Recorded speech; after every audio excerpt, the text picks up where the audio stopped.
सत्संग जी, प्यार से कहना धन्यकार जी।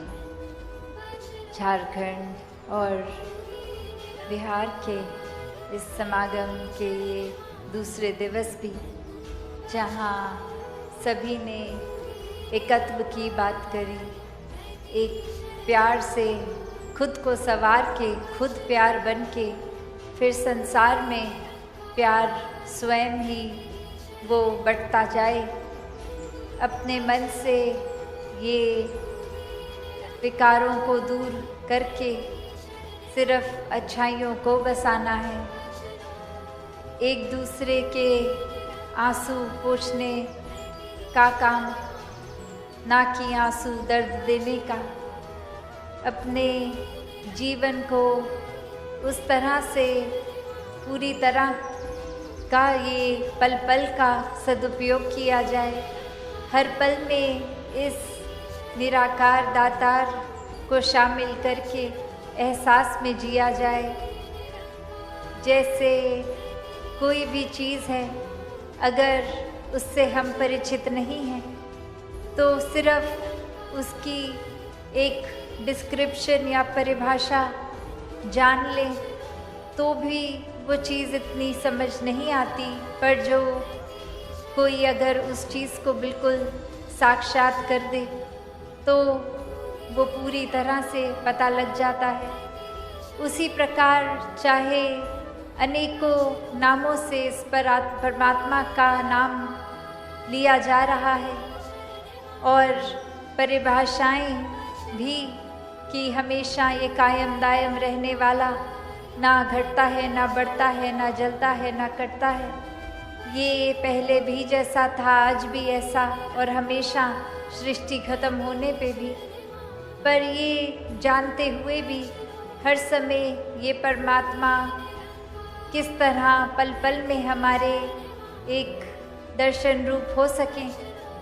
तो बात यही कि परमात्मा को स्वयं पहले ब्रह्म ज्ञान से जीवन में ये एहसास करना है, देखना है, और ये देखने के बाद ये भक्ति रूप जब होता है तो फिर ये भक्ति किसी लालसा से नहीं, किसी लालच से नहीं होती। इसलिए नहीं परमात्मा का नाम बस लिया जाता कि एक कोई भय है, अगर भक्ति नहीं करेंगे तो जीवन में कोई ना कोई दर्द, कोई नुकसान हो जाएगा। नहीं, फिर तो बस ये इस तरह परमात्मा पे आस्था लगती है कि बस ये प्यार है। परमात्मा ने अगर पूरी सृष्टि में, पूरे ब्रह्मांड में, कण कण में ये प्यार बसा दिया और वही प्यार हम अपने अंदर ले रहे हैं, परमात्मा से प्यार कर रहे हैं, तो और कोई वजह बचती ही नहीं। ये प्रेमा भक्ति का रिश्ता हो जाता है।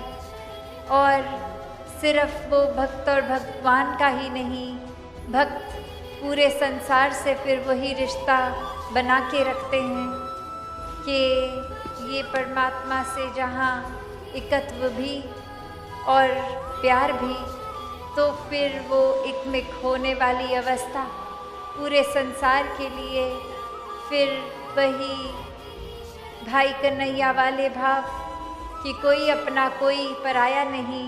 जब उस समय भी एक लड़ाई का मैदान और उसके बाद वो जब रेस्ट पीरियड शुरू, तो वो नहीं देखा गया कि कौन सी सेना अपनी, कौन सी दूसरे की।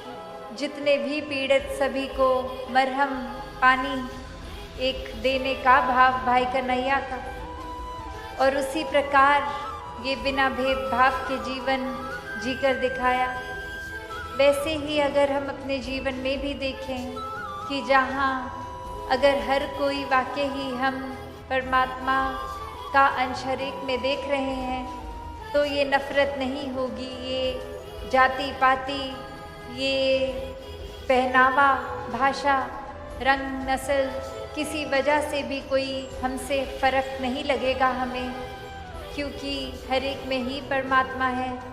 फिर ये सेवा भाव ठीक उसी प्रकार हर एक के लिए भी होती जाएगी। एक दूसरे को अगर कोई किसी वजह से किसी से नफ़रत भी कर रहा है तो संत हमेशा उसको यही समझाते आए हैं कि ये अपना ही अक्स सामने वाले में, क्योंकि परमात्मा तो एक बराबर सभी में है, तो कोई छोटा और कोई बड़ा फिर कैसे हो सकता है।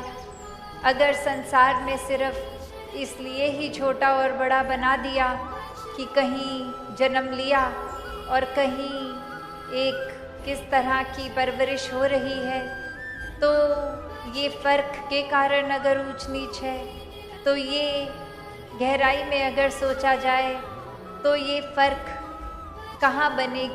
ये कि परमात्मा ने तो पूरी धरती जब बनाई एक बराबर उसमें इंसानों को डाला और इंसानों ने फिर धरती पे वो एक बॉर्डर बना दिए, एक दायरे बना दिए और फिर देश अलग अलग बनकर देशों में भी अलग अलग बॉर्डर।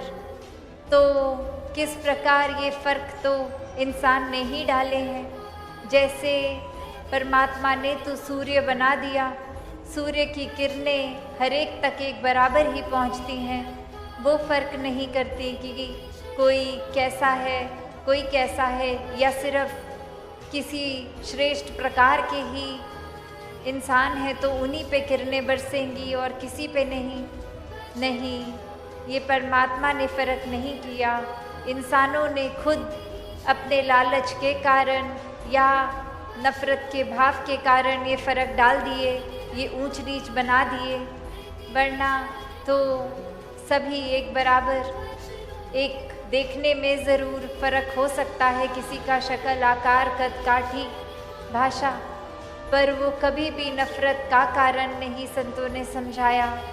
संतों ने तो हमेशा हर एक की खूबियाँ ही देखने को समझने को बोली। और इसी प्रकार हम अगर हर किसी इंसान की एक भी खूबी पकड़ लेंगे, अपने जीवन में डालने की कोशिश करेंगे, तो आज जहाँ हम खड़े हैं अपने आप को संवारते ही चले जाएंगे आगे। ये भाव नहीं कि वो इंसान तो क्या करता है क्या नहीं, पर अगर हर एक इंसान को नफ़रत के लेंस से नहीं देखेंगे तो परमात्मा स्वरूप ज़रूर उसकी कोई अच्छाई तो सामने आएगी ही। कैसे फिर हम छोटे दायरे में अपने दिमाग को नहीं बांध लेंगे कि ये इंसान तो अपने निजी जीवन में क्या कर रहा है और सबके सामने क्या बन के एक दर्शा रहा है, ये एक्टिंग रूप, ये एक दिखावा रूप।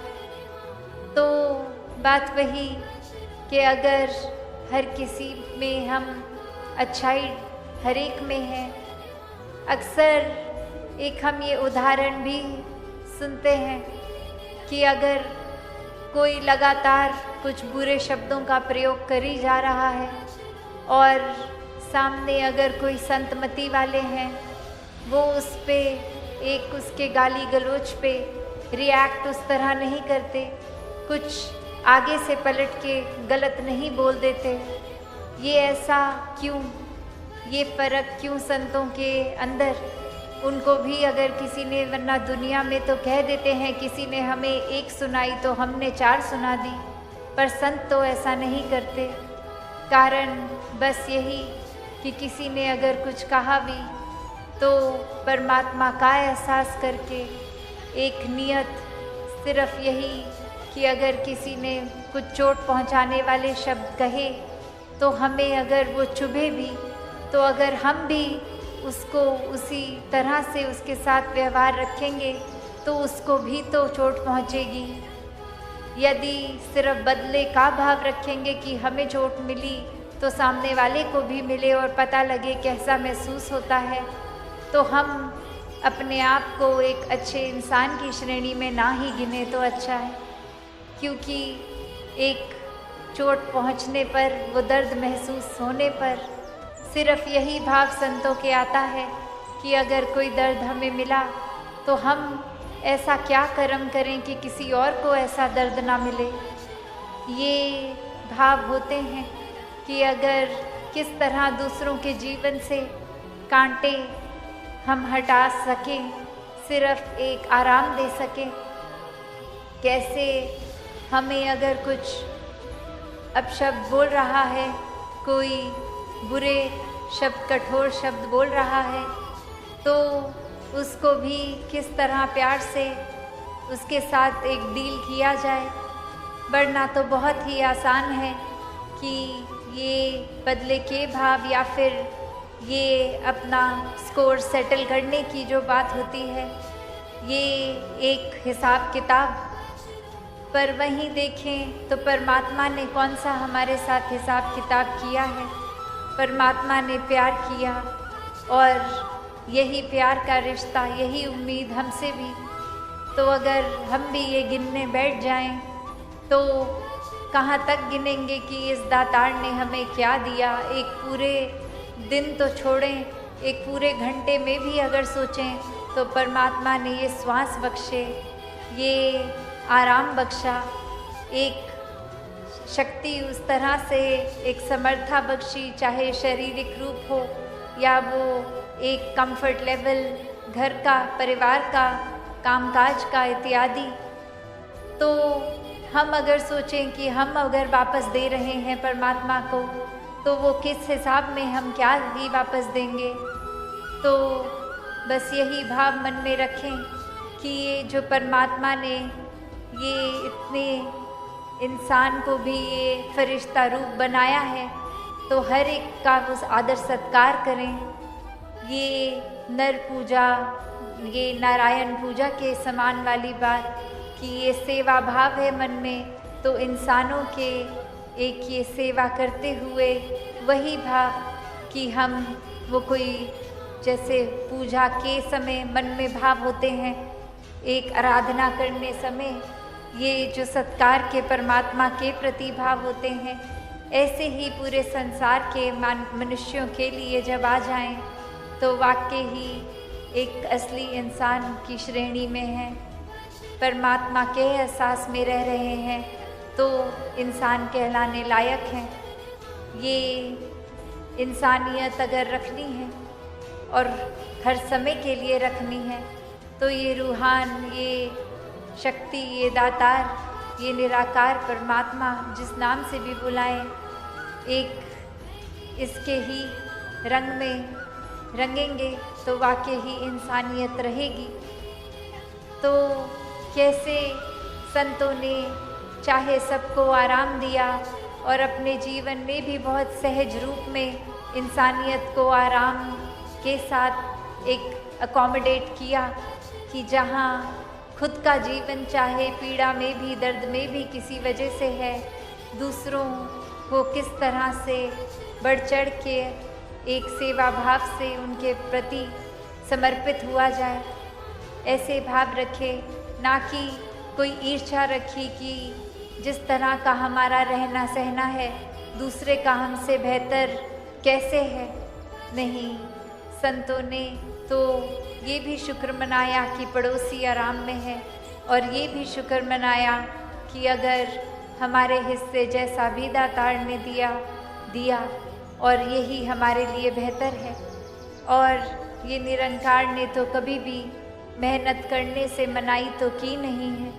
हर एक के अंदर एक अगर इच्छा है ये एक अपने जीवन को किस तरह और बेहतर जिया जाए, तो वो अगर नीयत सही है तो वो इच्छा भी मुबारक है कि किस तरह अपने सपनों को एक उन पर कायम रहकर उनको हकीकत बनाएं।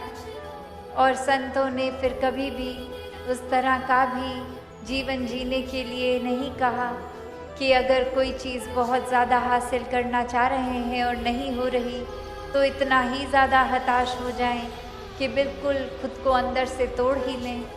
नहीं, ये तो यूं भी वाह और त्यों भी वाह वाले भाव कि जो मिला उसमें ही खुश। कुछ करना चाह रहे थे, कोशिश भी करी, फिर भी नहीं मिला तो इसमें ही बेहतरी है। शायद वो चीज़ अगर मिल भी जाती तो हमारे लिए नुकसान का ही कारण बनती, इसलिए परमात्मा ने पहले ही रोक लिया उस चीज़ को हमारे जीवन में आने से। तो भक्तों ने हमेशा से एक आगे हमेशा एक पॉजिटिव होके ही जीना सिखाया है। हर पल में शुक्राना भाव लाने को कहा, वरना शिकायतें करने के लिए तो बहुत ही कारण हैं। कोई चीज़ बिल्कुल ठीक भी हो, जैसे किसी को अगर चांद भी ला के दे देंगे तो वो नुक्स यही निकालेगा कि चांद में भी दाग हैं, उस चीज़ में भी शुक्र नहीं होगा। तो कारण तो कोई भी बन सकता है नाशुक्रा होने का, और गहराई में देखा जाए तो हर एक कारण है शुक्राना भाव होने का, जो अक्सर हम अपने जीवन में परमात्मा के प्रति या संसार के प्रति कितना ही होते हैं।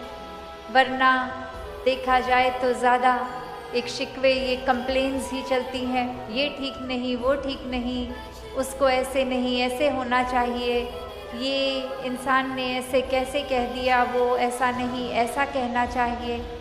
पर वहीं अगर हम देखें तो अनगिनत कारण हैं कि शुक्र है, जैसा है वैसा तो है, वरना इससे भी बुरा हो सकता था।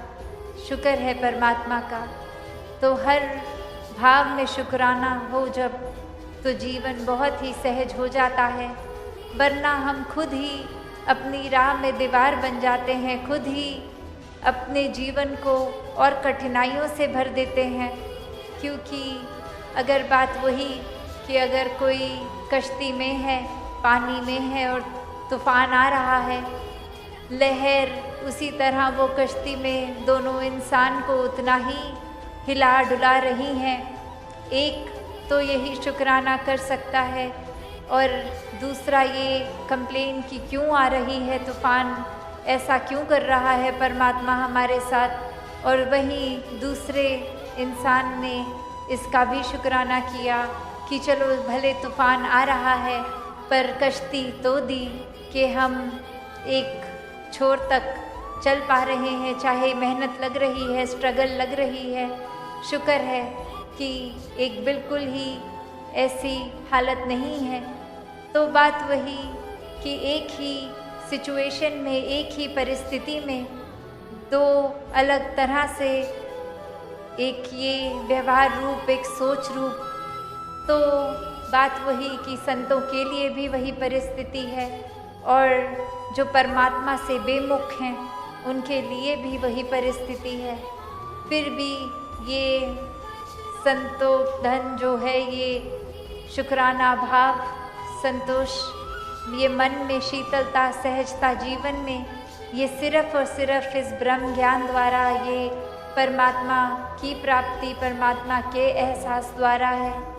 वरना तो फिर संसार वाला ही अगर रूप संतों का होता तो संतों का एक रुतबा जो इतना ऊंचा है वो फिर नहीं होता। वो आम ही जीवन की तरह आते, संसार में जन्म लेते और माया रूप संसार में हर पल किसी न किसी चीज़ में उलझ के सांसें गवा के एक रुखसत हो जाते। ना वो मोक्ष मुक्ति की बात आती, ना फिर और कोई वो जीते जी एक अपने मन में वो शांति महसूस कर सकते। फिर तो यही आया जाए का ये शरीर रूप या आत्मा का बदलते ही रहना, फिर यही रह जाता। पर कैसे ये एक एहसास ही कि परमात्मा अंग संग है, तो फिर ये जीते जी ही मुक्ति और जीवन के बाद भी ये मुक्ति। फिर ये आत्मा को पता है कि शरीर चाहे एक के बाद एक बदलने पड़े, पर असली एक आइडेंटिटी क्या है, अस्तित्व क्या है, तो ये परमात्मा के साथ इस आत्मा का मिलन जो जीते जी इस मानुष तन में हो। और जब ये हो जाता है, ये प्यार का नाता जुड़ जाता है, फिर तो आनंद ही है। हर परिस्थिति में एक समझ है कि ये आई है अगर दुख की भी घड़ी तो ये चली भी जाएगी। और कैसे ये निर्लेप रूप इस आत्मा पे चीज़ों का फिर उस तरह प्रभाव नहीं पड़ता एक जीते जी भी परिस्थितियों का प्रभाव इस तरह नहीं पड़ता, तो एक रस ही रहते हैं संत। ऐसा ही जीवन हम सबका ये ब्रह्म ज्ञान द्वारा होना संभव। बस बात ये कि हम अपने मन में इस ब्रह्म ज्ञान, इस निराकार को कितना टिका रहे हैं। वरना तो ब्रह्म ज्ञान लेकर भी अगर जीवन उस तरह का नहीं बना सके तो फिर परमात्मा होते हुए भी जीवन में नहीं है। फिर तो वही बात हो गई कि अगर हम खुद ही रोशनी होते हुए अपनी आँखों को बंद कर रहे हैं तो यही बात कि हमारे लिए तो अंधकार ही है, चाहे आसपास फिर रोशनी ही रोशनी क्यों ना हो। तो परमात्मा हर पल में है, बस ये एहसास बनाए रखना ये हमारी जिम्मेवारी।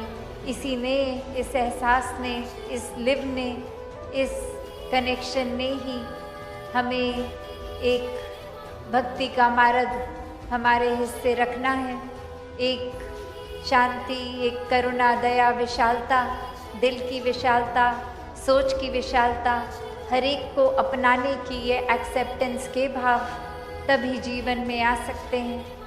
तो यही अरदास हर किसी के हिस्से ये ब्रह्म ज्ञान की दात आए और ये टिके, जीवन अपना ब्रह्म ज्ञान के ऊपर चला के हर समय इस परमात्मा के दर्शन होते ही रहें।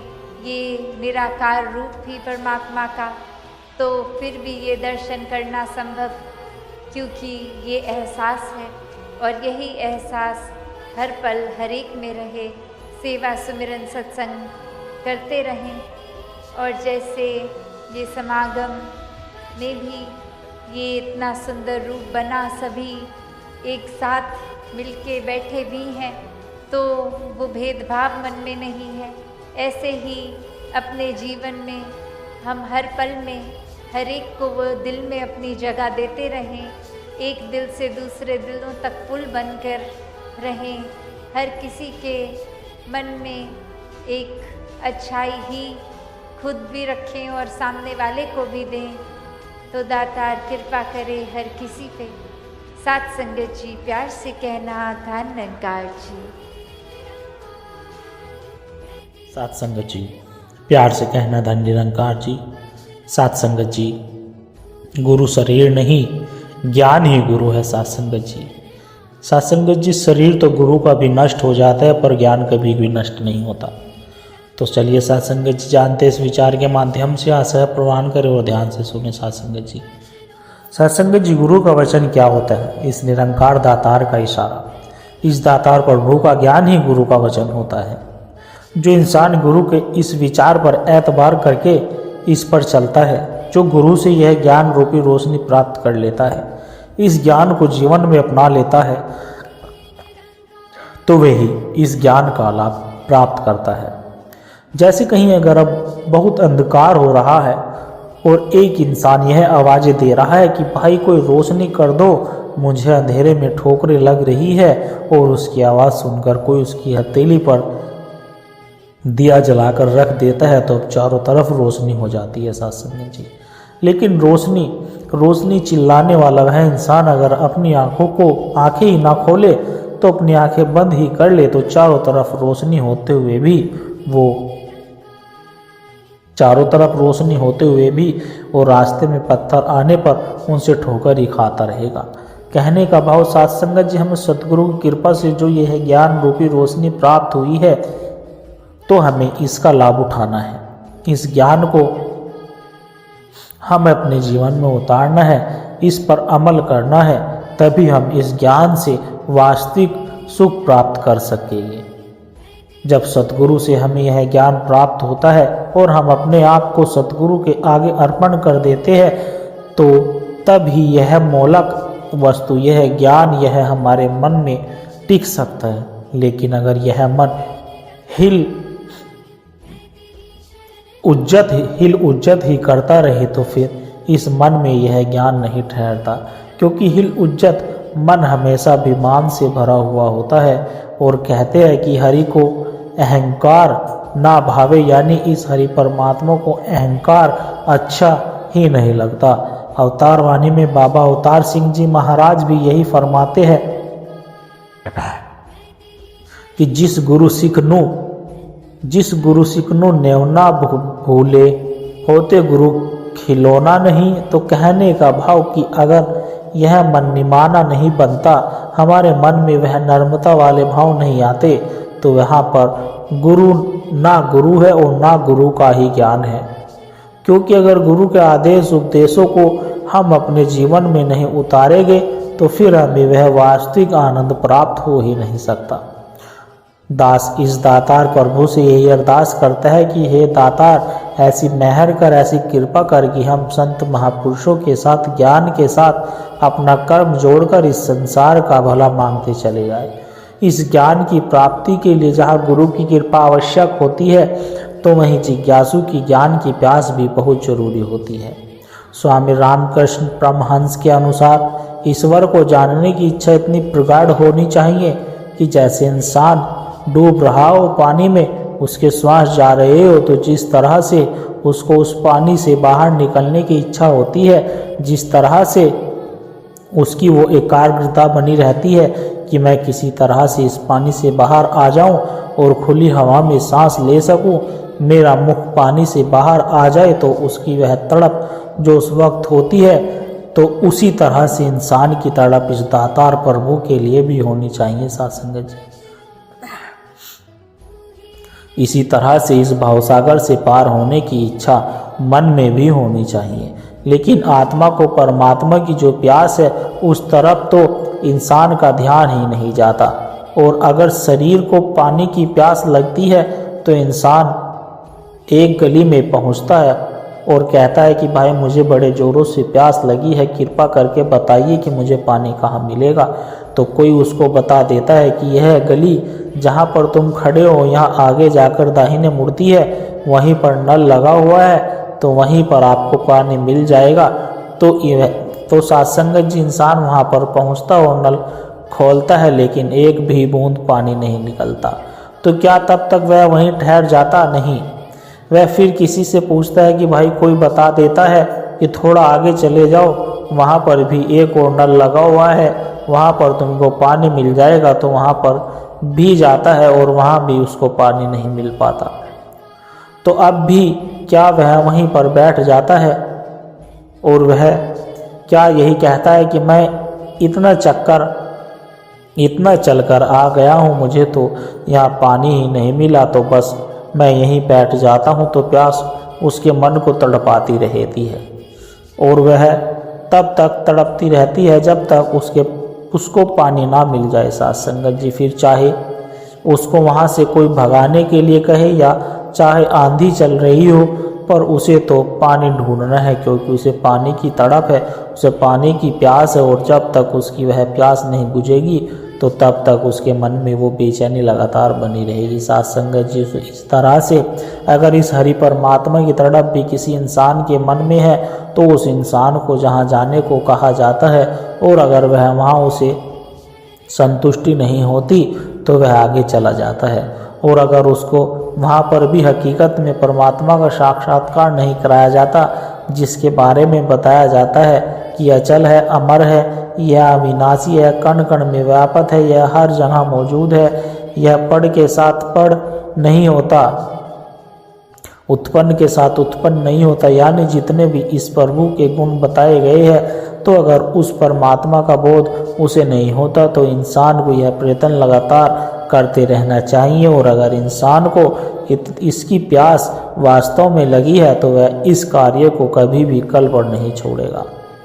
क्योंकि अगर मुझे अभी प्यास लगी है, अभी मुझे भूख लगी है, तो क्या मैं कह दूं कि अभी मुझे समय नहीं, मैं कल खा लूँगा या मैं परसों पानी पी लूँगा? तो ऐसा नहीं है साथ संगत जी। क्योंकि जिसे वास्तव में भूख लगी होती है या प्यास लगी होती है, तो वह थोड़ा सा समय व्यतीत होते ही उसका गला सूखना शुरू हो जाता है, उसके पेट में दर्द होना शुरू हो जाता है, उसका जी मिचलाना शुरू हो जाता है। तो इसी तरह से इंसान को भी अगर वास्तव में परमात्मा की भूख है, अगर वास्तव में परमात्मा की प्यास है, तो वह हमेशा परमात्मा की तरफ अपने कदम बढ़ाएगा, वह इसे कभी भूलने नहीं देगा। वह कभी इसको विचरने नहीं देगा। जैसे जल बिन मछली की जो हालत होती है, तो भक्त के मन की भी प्रभु के बिना वही हालत हो जाती है। जो वास्तव में भक्त होता है तो उसके बारे में कहा भी गया है कि जो जल प्यारा मछली लोभी प्यारा दाम, जो मात प्यारा बालक त्यो भक्त प्यारा राम। अर्थात जैसे मछली को जल प्यारा होता है, लोभी को दाम प्यारा होता है, और जो लालची होता है उसके लिए कहा भी जाता है कि चमड़ी जाए पर दमड़ी ना जाए।